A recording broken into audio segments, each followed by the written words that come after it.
As últimas de mercado. O futuro de Felipe Coutinho. Ele pode ir para o São Paulo, pode ir para o Grêmio, procurou o Cruzeiro, enfim, tem atualizações sobre o tema, falamos e muito mais. Sem perder tempo, pedir para deixar like, se inscrever no canal e ativar as notificações.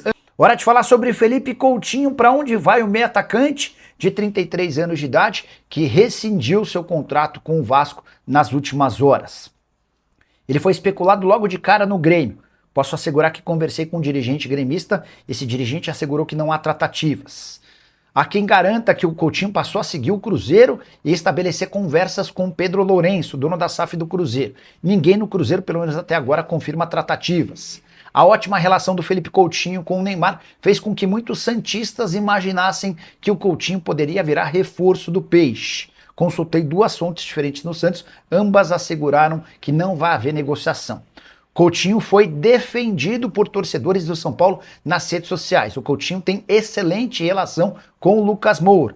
Se o Lucas Moura entrar em contato, dá para imaginar que a coisa possa até avançar. Mas o São Paulo ainda não tem uma posição oficial sobre contratar ou não o Coutinho, especialmente porque acaba de fechar com outro jogador para essa função, o Cauli, meio atacante como o Coutinho. Para completar, importante registrar que o Coutinho já tem proposta oficial. Essa oferta é do Los Angeles Galaxy, time dos Estados Unidos, que namora a sua contratação desde o fim do ano passado. E as primeiras sondagens de clubes brasileiros começam a aparecer a partir de agora, exatamente depois da confirmação da sua saída no Vasco da Gama. Só para arrematar, importante contar que o Coutinho, desde o ano passado, considerava deixar o clube. Ele vinha muito incomodado com críticas e vaias de torcedores vascaínos. Isso, para ele, repercutia muito mal, até pela relação que ele tem com o Vasco, é torcedor declarado do clube. O episódio com o Fernando Diniz, discussão no intervalo do jogo contra o Volta Redonda, acabou se tornando meio que uma gota d'água. O Diniz, que sempre defendeu o Coutinho, tinha uma boa relação com ele, acabou discutindo de forma áspera e isso incomodou demais o meia atacante. Ô, Hernan, vamos começar então com essa história do São Paulo. O Caleri renovou. Vocês trouxeram aqui pra gente a informação. Não renovou. Mas vai renovar. Quem renovou foi o Luciano. Vocês falaram que ia renovar. O Luciano já assinou a renovação. O Luciano e o Negrutti assinaram a renovação. Por que eu tô falando do Negrutti? O Luciano é um cara que já é consolidado, que é um cara que é ídolo e tal. Ele já assinou, o São Paulo deve anunciar por esses dias, tá ajustando ali coisas finais do anúncio. Pode ser que o Luciano fique mais 2 anos no São Paulo, inclusive. Essa era a negociação. O São Paulo queria mais 1 ano, o Luciano queria 2. E aí se chegou num comum acordo de 1 ano de renovação com a possibilidade de uma extensão para mais 1. Então, assim, hoje a informação é Luciano até o fim de 28 no São Paulo. Porque é 27 mais 1 ano de renovação automática. Então foi isso que deu o aceite. E o Luciano assinou o contrato na quinta-feira passada. Então o São Paulo está agora trabalhando para o anúncio. E é um anúncio, claro, que tem que ser feito com muito cuidado, porque é um cara que é importante. Ponto. Negrutti, era um segundo momento de uma negociação que o São Paulo queria renovar logo. O Negrutti é um jogador que está desde os 9 anos no São Paulo. Ele foi capitão em todos os times de base, capitão na Copinha, capitão naquela Copinha que o São Paulo foi campeão, com Barcelos e tal. Só que assim, ele era um jogador que não vinha sendo aproveitado, nem pelo Zubeldia, nem pelo Crespo. Só que ele fez algumas partidas muito boas.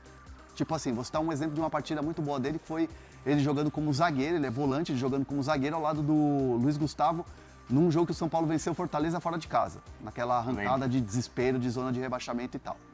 E o Negrutti tinha a possibilidade de ir para a Itália. E aí, o que o São Paulo fez?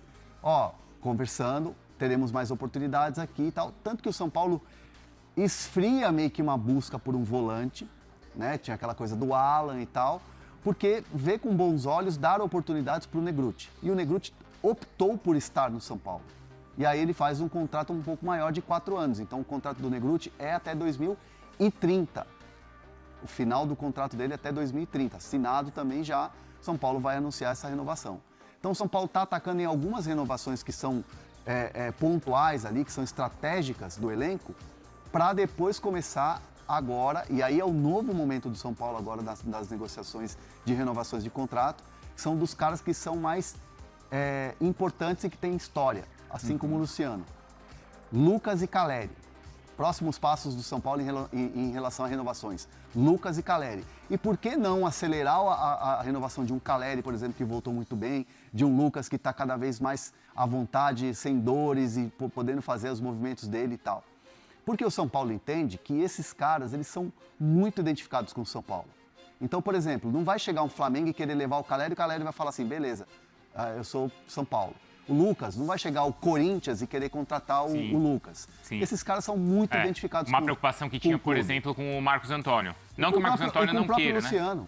Com o próprio Luciano, porque o Luciano chegou há 2 janelas atrás, quase fechar com o Santos. Ah, é? O São Paulo iria ter o Guilherme, que hoje está na MLS, e ia mandar o Luciano lá para o Santos. Mas o Luciano, você não acha que está nesse nível de identificação? Tá. Não do Lucas, mas do Calleri. Não, tá. Não tá? Tá, até por isso, e a gente falou aqui no Fala Fonte, esse bastidor da renovação do Luciano, que o São Paulo não queria transformar isso em novela. Queria terminar rápido, queria matar rápido o negócio. Porque sabia que tinha mercado, porque sabia que tinha clubes. Por exemplo, o Diniz é apaixonado pelo Luciano. Entendi. Então, eu lembro que vocês falaram. Aí você pega hoje, imagina se tivesse hoje uma renovação arrastada. Imagina hoje o Vasco sem um Coutinho. Isso. Poderia ser o Luciano. Não é a mesma posição, não é um meia clássico ali e tal, mas seria um jogador grande chegando para suprir a ausência de outro jogador que estava. Não um cara do tamanho do Coutinho, claro. Não estamos comparando, nós só estamos falando de chegadas e saídas. E o Vasco poderia ser um candidato, por que não, já que o Diniz gosta tanto do Luciano. Né? Então o São Paulo tentou matar rápido essa questão do Luciano e agora vai atacar nas frentes de Lucas e Calleri, que tem os seus contratos ali encerrando no final da temporada. E aí esse anúncio vai ser feito de uma maneira bacana, ali, diferente pela importância. Eu entendo que sim, porque é um jogador importante, é o camisa 10 do time, é identificado. Tudo bem, tomou uma cornetada e bem cornetada mesmo, porque ele não pode ter a displicência que ele teve na hora do cara a cara com o goleiro da Ponte Preta. Ele tentou dar uma cavada, o goleiro já estava em cima dele. Foi uma displicência do Luciano. Muita gente dentro do São Paulo entendeu que, tipo assim, ele estava muito desligado no jogo, que não era aquele Luciano que estava tendo desempenho nos últimos jogos, natural, mas assim, é um jogador que é importante. Para a torcida pode reclamar do que quiser. A torcida está lá mesmo para cornetar. Paga ingresso, tem que cornetar. Claro. O Luciano, às vezes, ele de fato, ele é displicente em algumas jogadas. E isso o torcedor tem a noção. Então, assim, mas o Luciano é uma peça muito importante. E com a chegada do Cauli é encaixar como é que vai ser esse meio campo também. Porque o Cauli foi apresentado ontem e ele já pode jogar? Já está no bid, já pode jogar e vai jogar contra o Red Bull Bragantino. Não começando como titular, mas ele fica no banco de reservas e a ideia é usar o jogador já no fim de semana. É bom reforço, hein? O Eduardo mandou aqui, essa eu ia até perguntar pra você, né? Porque ele falou aqui, ó, São Paulo, depois de toda a turbulência, se encontrou no desempenho, vestiário, a ponto de ser hoje candidato a algum título nessa fase de reconstrução, ou ainda está em fase de reconstrução. Mas o que eu queria te perguntar em relação a isso que o Eduardo Medeiros levantou aqui é o seguinte, a gente falou muito da questão ali da direção do São Paulo. Sim. Como é que o Rui Costa se encaixou depois de tantas mudanças? Assim? Cara, o São Paulo hoje tem um modelo de trabalho muito bem definido. Macis, presidente, falando com o Rui Costa, que se reporta ao presidente. O Rui Costa tem, dentro do departamento de futebol, o Rafinha como braço direito, que é o gerente esportivo, e embaixo ali do Rafinha e do Rui Costa tem os gerentes administrativos, o cara que toma conta da logística, o cara que toma conta ali da parte da infraestrutura, o departamento médico, a fisiologia, tudo isso está num guarda-chuva que é do departamento de futebol. Então hoje o Rui Costa, diferente de outros anos em que ele ficava à margem, ficava à sombra de outros diretores, e até mesmo do presidente Casares, que a gente sabe pelo perfil dele, era um cara muito centralizador e era um cara que aparecia muito diante dos fatos. Quando postava, quando contratou um, quando contratou outro. O exemplo do... Foi do Lucas? Não, foi do Oscar. Do Oscar, que ele postou antes do clube? Ele negociou, ele fechou, ele colocou as condições e ele anunciou no Instagram dele. Eu lembro Então, disso. assim, para um diretor executivo de futebol, É muito difícil, mas o cara tá lá e é um empregado do clube, ele entendia e trabalhava Claro. conforme as Aí ele tinha. é empregado, ele é funcionário ali, né? Hoje, a diferença é que ele tem a autonomia Tá. de poder fazer alguns movimentos dentro do departamento de futebol. Uhum. Então, hoje, o Rui Costa é um cara muito elogiado nos bastidores e até o Crespo, publicamente na entrevista coletiva, elogiando o trabalho dele para fortalecer um trabalho que já vem sendo desenvolvido. Vou pegar 3 exemplos aqui dessa janela que, internamente, se dá muito crédito ao Rui Costa. É. A contratação do Danielzinho veio de graça, Baita acerto. baita acerto. Foi mesmo. A contratação do Até Lucas... agora foi, não foi? A Foi, contratação do Lucas Ramon. Também. O Lucas Ramon Começou bem. começou bem, fazendo gols e tal. E foi o Rui Costa quem teve ali toda a artimanha ali de poder negociar com o próprio Mirassol para poder ter a liberação dele. 2 figuras centrais dessa liberação do Lucas Ramon para o São Paulo. O executivo de futebol Rui Costa e o Espadoto, que é um agente de futebol muito influente dentro do Mirassol. Então eles conseguiram ali trazer o Lucas Ramon, antecipar a vinda dele. Estreou, já meteu o gol e está se consolidando como titular. E agora a vinda do Cauli.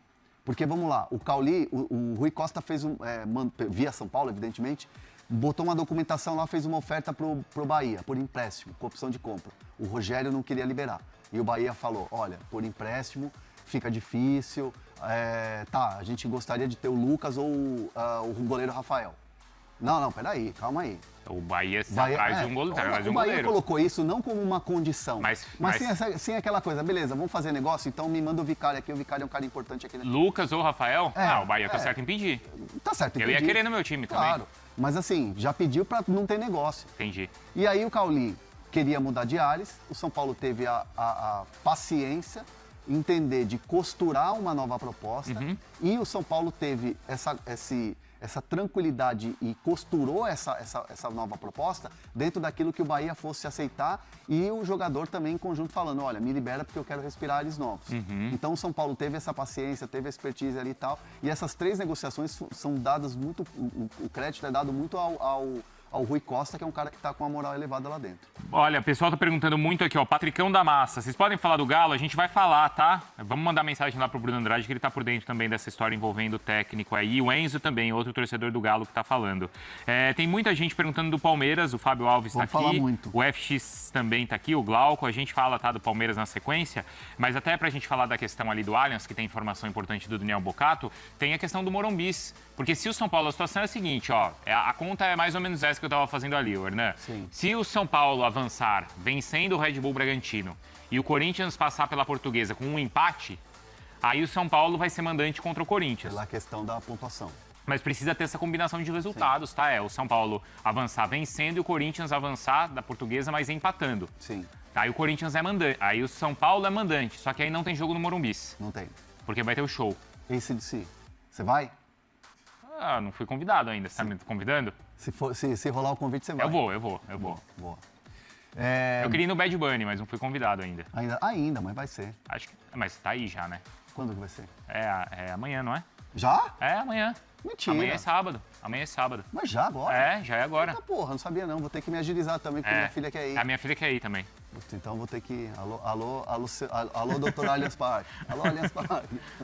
Chama nós. Mas aí a gente vai no ACDC também. Vamos nesse de si. Será que o Rogério Ceni vai? Acho Ele que gosta, não, né? Mas acho que ele vai estar ocupado. Mas não é a música, não era do ACDC que ele entrava lá no Morumbis, não é? Sim. Tem que ter o Rogerão lá. Mas tem que ver se agenda a casa, né? Jogos.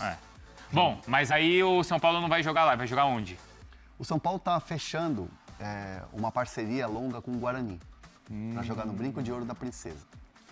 Essa é uma conversa que já vem sendo... E aí eu vou de novo colocar aqui o Rui Costa como um cara importante nisso aí. O Rui tem falado com o pessoal do Guarani. O que acontece? O São Paulo, não só essa possibilidade do Campeonato Paulista, mas também alguns jogos do Brasileiro. E vai ter uma manutenção no gramado do Morumbis também. Vai passar por uma manutenção. Mas já não passou no final do ano passado? Então, mas aí... que aí tem show e tal. Aí tem show, e aí você coloca... E assim, a opinião dos jogadores é muito importante quando você tem jogo e tal.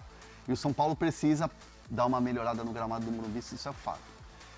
Então, assim, O São Paulo vai fechar uma parceria com o Guarani para mandar os jogos no Brinco de Ouro da Princesa. Ah, mas vai descartar totalmente lá a Vila Belmiro, tem uma boa relação com o Marcelo Teixeira e tal. O São Paulo entende que Campinas é perto, né? Você pega uma estrada ali, acho que 50 minutos, uma hora você está em Campinas. É pertinho. O Brinco de Ouro é próximo da entrada da cidade. O Brinco de Ouro está com um gramado legal. E os camarotes são melhores para você aportar até o adversário ali, você, né, A colocar estrutura. o adversário, a estrutura. E é um estádio grande, com capacidade. O Pacaembu tá descartado? Sintético não. Por causa do gramado, tá? Sintético não. Então, assim, então o São Paulo está fechando essa parceria com o Guarani para mandar os seus jogos lá no Brinco de Ouro da Princesa. Ainda não está batido o martelo, mas há uma conversa muito adiantada e uma receptividade muito grande do Guarani em receber o São Paulo no seu estádio, no Brinco de Ouro, para esses jogos que o São Paulo precisa mandar.